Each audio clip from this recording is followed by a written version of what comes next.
Iceland, the land of fire and ice.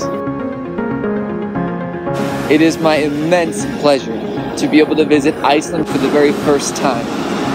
When it comes to natural beauty, it doesn't really get any better than the country of Iceland.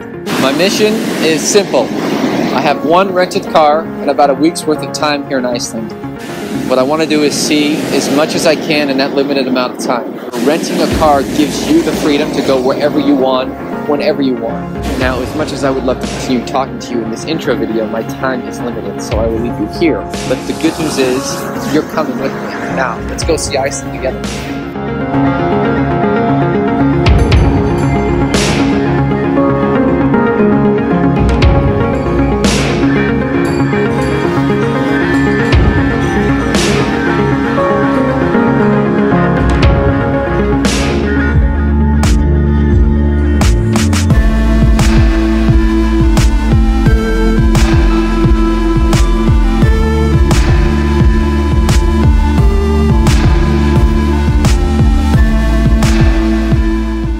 To hiking and trekking, Iceland just might do it better than any other place on earth. At the very top of the list when it comes to hiking in Iceland is the Laugavegur trek.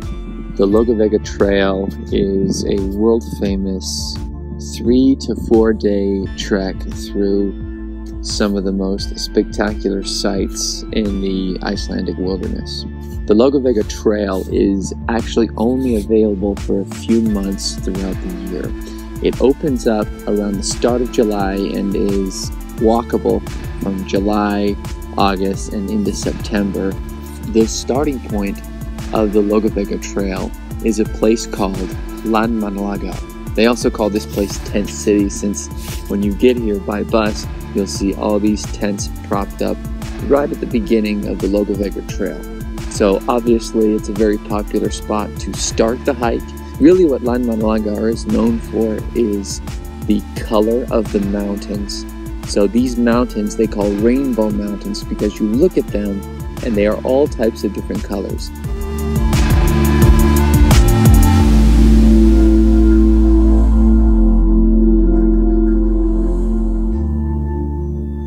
There's actually a pretty prominent peak, a high mountain called Mount Blanjukur, or the Blue Peak. You can go to the very top of the Blue Peak, which is a pretty serious hike, and get a terrific view.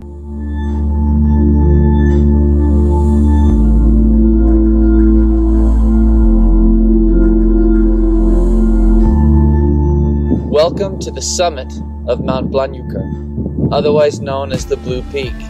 Getting up here can be quite the challenge. It takes anywhere from an hour to 2 hours depending on your level of fitness, but I would encourage you to push through the tiredness, push through the sweat, push through the difficulty, because when you are up here, you get a sight of all the beauty that Iceland has to offer. On one side, you see the mountains with all of the colors. It's no surprise they call these rainbow mountains because you look at them and you see almost a light pinkish color, a dark brown, green. To the other side you see hills, volcanoes, and lakes, geysers with steam popping up. It really is the quintessential Iceland postcard getting up here. It's called the Blue Peak. It gets its name from the shimmering blue-black color of its sides. One cool fact is that the rugged terrain that you see here when you climb up literally was formed out of lava. So you're walking on an old lava-formed mountain. From here you get a good shot of the Landmannalaugar campsite. You can see all the tents that look like little puny ants. One thing to keep in mind if you are coming up Blanjukur is to take your time. Don't make it a race, especially if you are here in the summer months. You have all the daylight in the world. I say that just because some of the gravel can be a little bit loose, and it's not worth slipping off the side of one of these drops here because the drops seem like they don't end. It's safe to say that if you do take on the Blue Peak hike, it will be one of your favorite hikes you've ever done. Once you are up here, enjoy the view, take it all in, and congratulate yourself on a terrific view. Those of you who are hiking enthusiasts who love to push yourselves and enjoy being in one of the most beautiful places in the world should definitely consider hiking the Logavega Trail.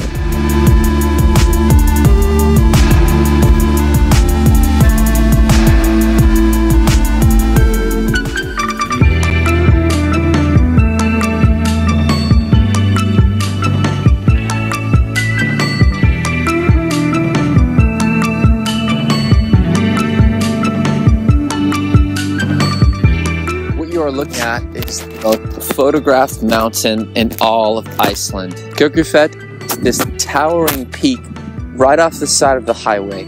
If you're at this part of western Iceland, it's impossible to miss. Next to Kirkjufell is actually Kirkjufellfoss, which is this three-tiered waterfall that is just gorgeous. On the opposite side of the waterfall is where you can take that really well-known shot of the waterfall on one side and the mountain on the other. Where we are now is just around this lake, just about a 5-10 minute walk from where the waterfalls are at the Kirkjufell entrance. So it's relatively close enough for a day trip. And if you are going to Reykjavik, certainly put this on your itinerary, even though it is a few hours away. You see just how gorgeous it is and how isolated this peak is. It's something kind of straight out of a Disney park or a Disney story. It really is beautiful, and you can spend as much time here at the lake, at the waterfall, and certainly enjoy the scenery.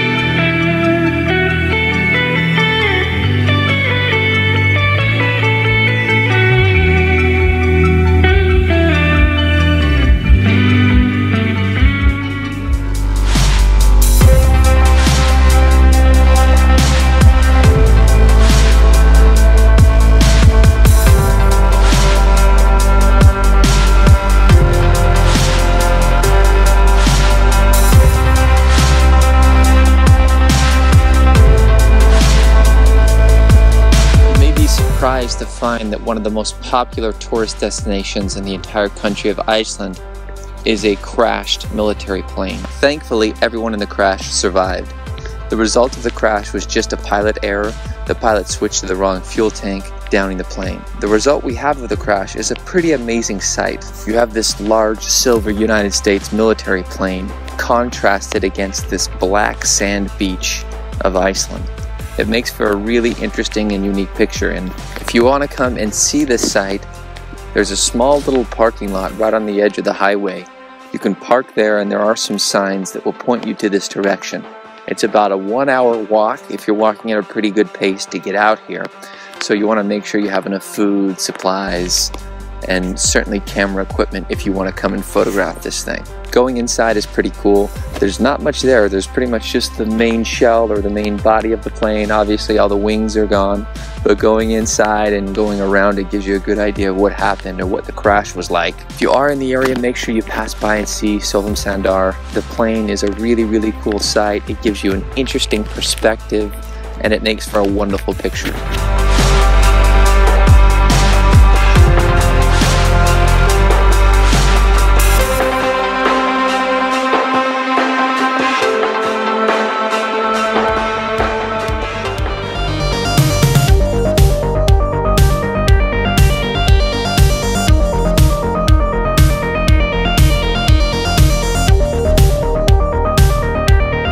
Willing to bet that you've probably never seen a beach quite like this, otherwise known as Diamond Beach. There are a few things that make this beach really unique. First of which is the sand. We're on a very fine black sand. I'm sure that goes back to volcanic roots somehow.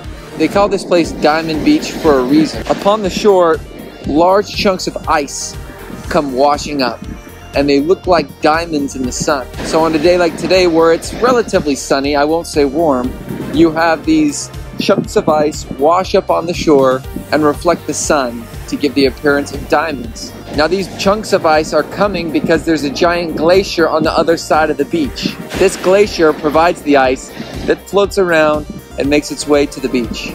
It is nice and sunny out, and the sun does provide a little bit of relief from the cold. However, this is not your traditional beach in that this isn't a place you probably want to stick your toe in the water. In fact, you want to be careful of that unless you want hypothermia. The sand really is cool. I actually put some in a little container and I'm going to keep it with me. I've never seen sand like this before. It's pure black and very delicate. It's quite a drive to get out here. It's about 4.5 to 5 hours from Reykjavik, but the drive is absolutely worth it when you get out here to see the way that these chunks of ice reflect the sun on the beach. Diamond contrasted with the black sand. It really is cool, and it's worth your time. So if you have the time and you're able to get out here, you should definitely plan on it, because not only can you see Diamond Beach with the black sand, you'll also be able to see a real-life glacier, which not a lot of people get to see.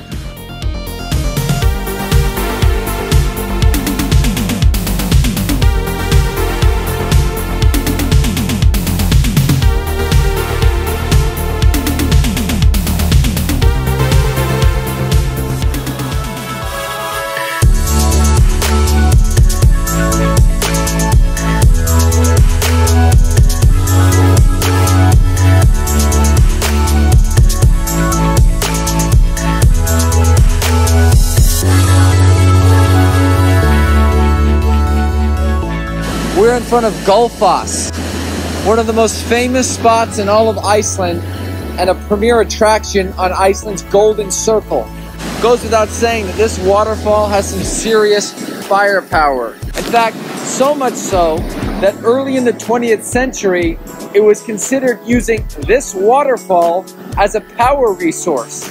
There was speculation about harnessing so much power from this waterfall that it could eventually generate electricity. Gullfoss is a waterfall that cascades in 2 stages. The first stage is about 36 feet high, and the second stage is a staggering 70 feet. Where we are right now is close, maybe a little too close for this video, but I wanted to give you an idea of just how massive this thing is and how much power it generates. This waterfall is considered by many to be the most beautiful and prominent in all of Iceland. In Icelandic, Gullfoss means golden waterfall. It was given that name because when you look at the waterfall in the sun, it has a golden tinge to it. If you are making this stop on your Golden Circle trip to Reykjavik, make sure to come and get as close as you can. Be warned, however, the closer you come, the more wet you will get. The runoff from the water splashes often the people who are here watching. So long as you stay back from before the waves, you'll be okay. But just get ready to have yourself and possibly your camera equipment get a little bit wet. But trust me, it's worth it. This waterfall is beyond cool. So please come here and just appreciate how powerful and really how awesome this place is.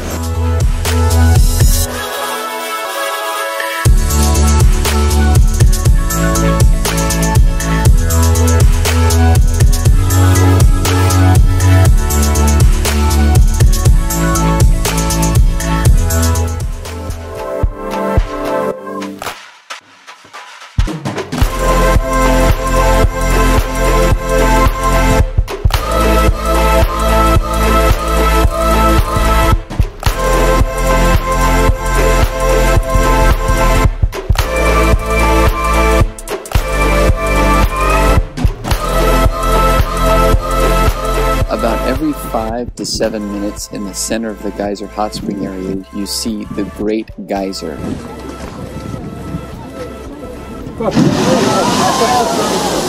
Now this is a very large geyser that shoots boiling water up in the sky about 100 feet. If you go to the fountain shows at Las Vegas or Dubai, this is essentially nature's version of that. And when you get nice and close to these hot springs, you can feel the heat as the steam comes off the boiling water. Geysers actually surround this entire area.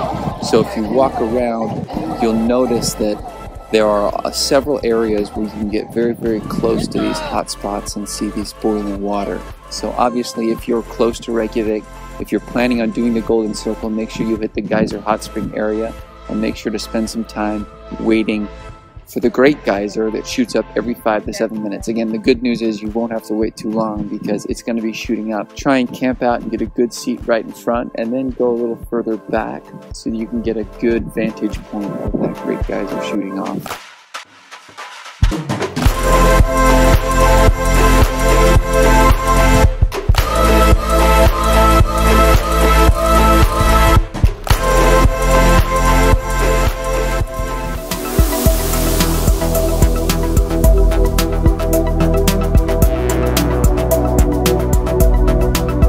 If it's not on your list already, be sure to put Iceland as one of the go-to waterfalls to visit. What makes this waterfall so unique is that you can go behind it. Having a path that you can hike, run beyond the curtain of the waterfall, gives you that really unique perspective that you don't see really anywhere else. When you come here to visit Iceland, just be prepared to get wet. Obviously, being this close to a waterfall, you're going to get a little bit of water on you, especially if the wind blows. Iceland is a terrific location and one you should definitely put on your list. In a country with so many terrific waterfalls, it's hard to find one that's so unique, and yet we have.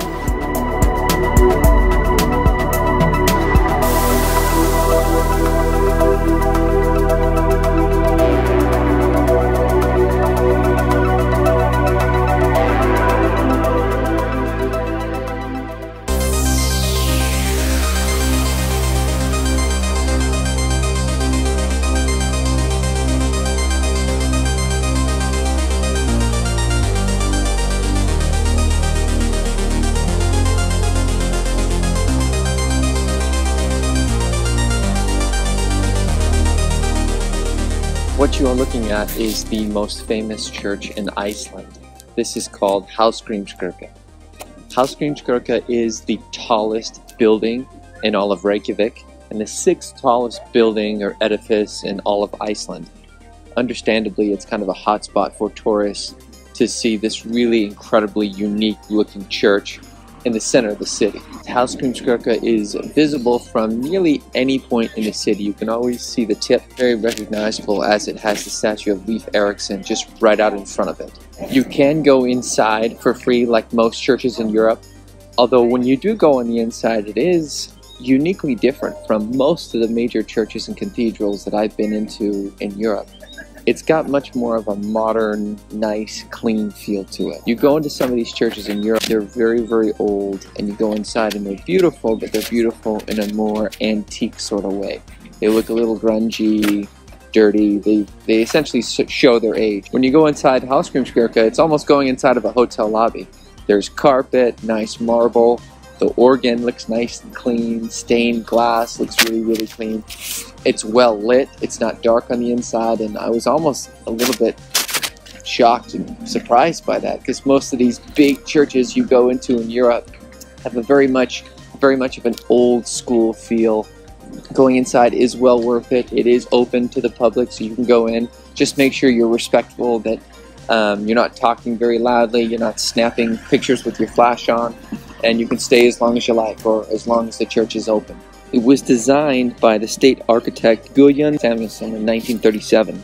The church itself was named after one of the most famous poets in Iceland, Hallgrímur Pétursson. And really the design was meant to encompass Icelandic nature. That's what kind of went into the design. You can kind of see it seemed like it's almost like cut out of ice or cut out of stone. One common misconception about the church is that it's often confused or labeled the Cathedral of Reykjavik. It is not. The Cathedral of Reykjavik is actually in a different spot. This is just probably the most well-known church if you are in Reykjavik.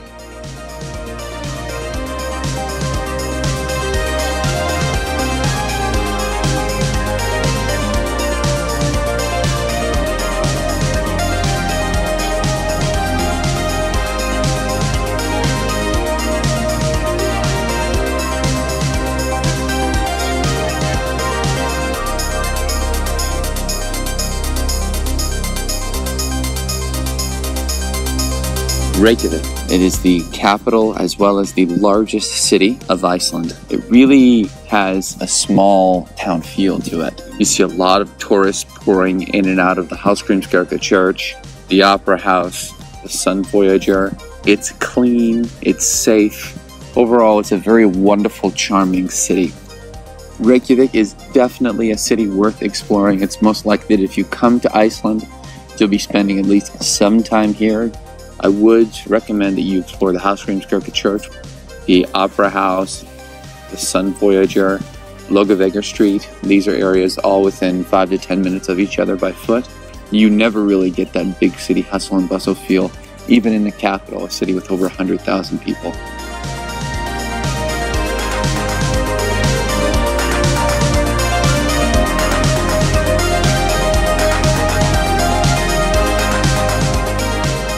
One thing you may have to get used to if you visit Iceland in the summer is just the amount of time that it's light outside. Right now, it's just past 11 o'clock at night. That's right, 11 o'clock at night. This can allow you to see several different sites in the city because you have so much daylight. So make use of it. Conversely, the opposite is true in the wintertime. If you're coming to Iceland, then get ready for some pretty short days and a lot of winter darkness. Honestly, it makes photographing things at night a little tricky, which isn't my favorite. I like getting some good night shots. Since it's never night, sometimes that's hard, but the daylight makes it worth it.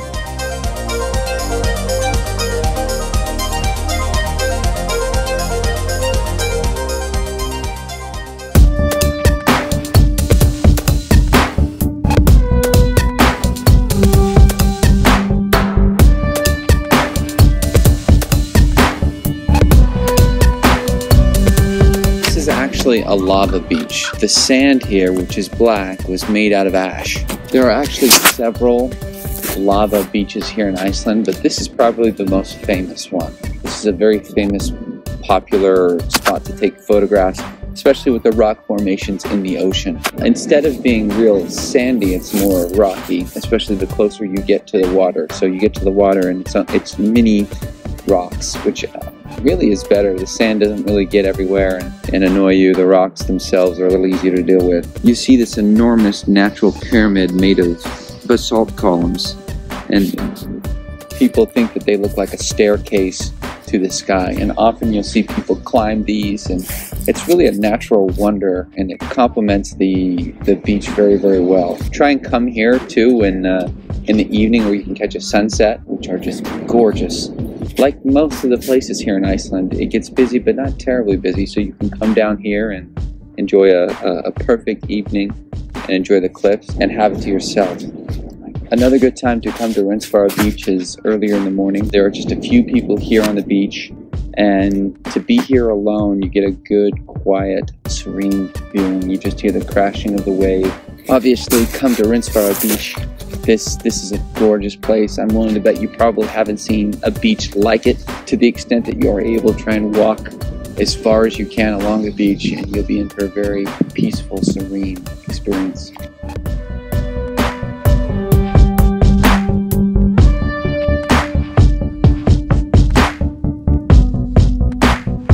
There are some pretty cool tall tales associated with Rensfara Beach.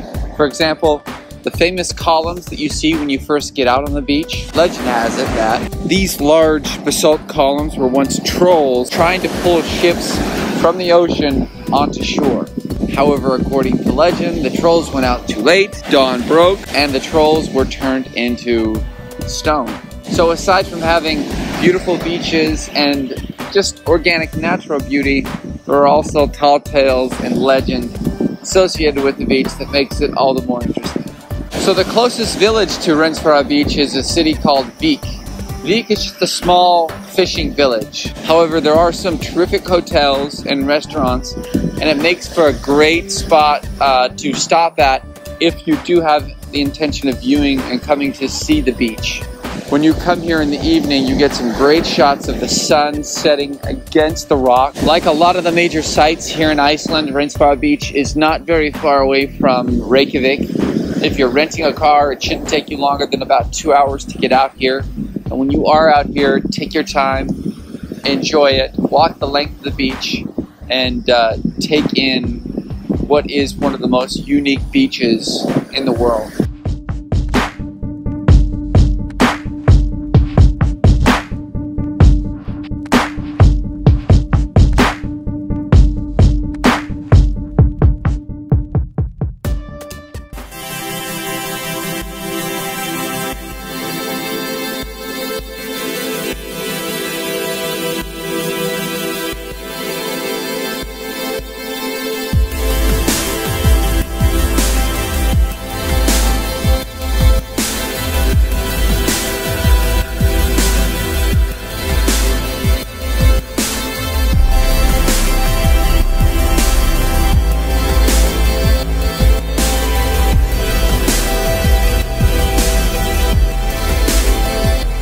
So, are you impressed yet? Welcome to Skogafoss, the crown jewel when it comes to waterfalls in Iceland. Skogafoss is 200 feet high and a towering presence as you're driving by the small village of Skogar. Now Skogar is just about an hour or so out from Reykjavik, so doing Skogafoss in a day is totally doable. Skogafoss is also the end point of the Laugavegur Trail. You'll see a lot of people starting their hike here or ending their hike here, depending on the direction. Like Gullfoss, Skogafoss is incredibly powerful. When you get here at the parking lot, you can just hear the sound of the water crashing up against the ground. Now, although not terribly advisable, especially if you have very expensive camera equipment, you can walk up right to the very, very front of the falls. This will give you an idea of just how powerful this waterfall is. Make sure you're careful. You will get wet, as will your equipment, but it will be a very, very cool experience. Just to the side of the falls is a trail that leads up. Now this trail will take you the opposite direction, the Laugavegur Trail. So that means after you pass Skogafoss, you will go and pass about 25 other little waterfalls. If you keep going on this trail, you'll eventually go on the road to Thorsmark, where you'll see the Fimmvörðuháls Pass. It's likely that you've seen Skogafoss in either Hollywood movies, commercials, or promotional materials. This is the quintessential image that appears in people's minds when they think of a waterfall. Skogafoss is accessible and visited by many all throughout the year. You can even come here during the winter time. It is a lot more cold and slippery, but still nonetheless very, very beautiful. If you have an affinity for waterfalls, or if you just want to see an awesome and terrific spectacle, you must come visit Skogafoss. As beautiful as it looks in pictures, they do not do the real thing justice. You will be mesmerized, you will love it. So make sure you put it on your list. Do not miss it. Make sure you bring your poncho.